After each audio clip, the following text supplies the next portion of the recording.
Welcome to the West Wing Week, your guide to everything that's happening at 1600 Pennsylvania Avenue. This week, the president focused on foreign policy, meeting with the president of Pakistan, hosting a state visit for China, and celebrating the life and legacy of veteran diplomat Richard Holbrooke.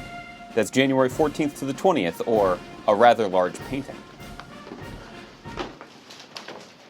On Friday, January 14th, the president of Pakistan came to the White House. So nice to see you again. Presidents Obama and Zardari discussed our shared efforts to fight terrorism and promote regional stability, specifically working toward a peaceful Afghanistan. Later that afternoon, both presidents attended a memorial service for Richard Holbrooke, who recently passed away while serving as the president's special representative to Afghanistan and Pakistan. Holbrooke's career included most of the major foreign policy hotspots in the last 50 years. He addressed the question of why the United States was engaged in bringing peace to that war-torn corner of the world. Why bother? His answer was simple. Because we could make a difference. On Monday, January 17th, the First Family honored the legacy of Dr. Martin Luther King by performing service at the Stuart Hobson Middle School on Capitol Hill, painting in the school cafeteria. I'm just talking trash because I'm just pointing out how mine's all. Look at that. You don't have a basket. This is what Dr. King stood for, was helping others. And you being willing to take time out to give back just means a lot, and it says a lot about this country. It was also the First Lady's birthday.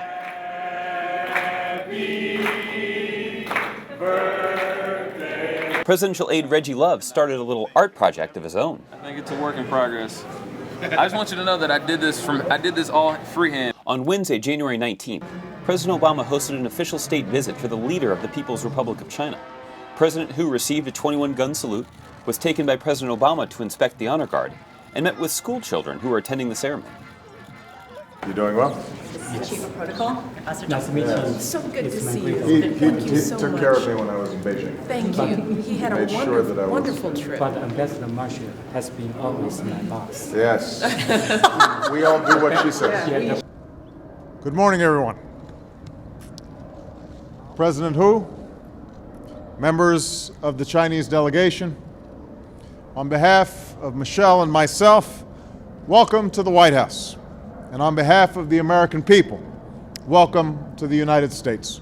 President Obama and President Hu then went to the Oval Office, where they discussed areas of mutual cooperation like economic growth, global security, and clean energy research. They also crossed the street to the EEOB, where the president hosted a meeting with President Hu and business leaders.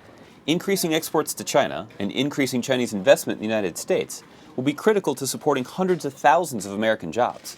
Both leaders discussed this at a press conference they held afterward.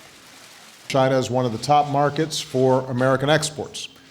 We're now exporting more than $100 billion a year in goods and services to China, which supports more than 500,000 American jobs. That night, the White House was host of a state dinner in honor of President Hu's visit. President Obama took advantage of the occasion to make a toast to the cooperation of our two nations. The Chinese and American people work together and create new opportunities together every single day.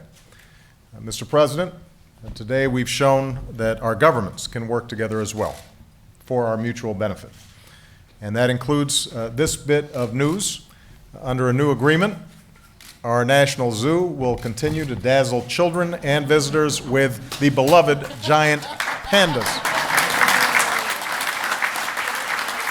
On Thursday, January 20th, President Obama met with a bipartisan group of mayors to talk about creating jobs and to hear about how the economy is affecting communities all across America. The question is, what's next? How do we project a vision for the country and for cities and metropolitan areas where we are in growth mode, we are competitive, our schools are working, our infrastructure is there, we're attracting new businesses. That night, the president went to the Kennedy Center to commemorate the 50th anniversary of President Kennedy's inauguration.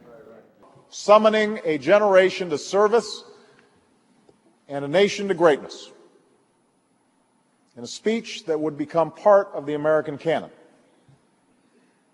And there's the crowd, bundled up for the cold, making their way through streets white with snow, full of expectation. A nation feeling young again, its mood brightened by the promise of a new decade. To find out more information on any of these topics or to see complete videos of these events, go to whitehouse.gov. And thanks again for checking out your West Wing Week. Good to have this too. How heavy is it? It's not Are you asking me? Just anybody. I mean, I lift, so it's no big deal.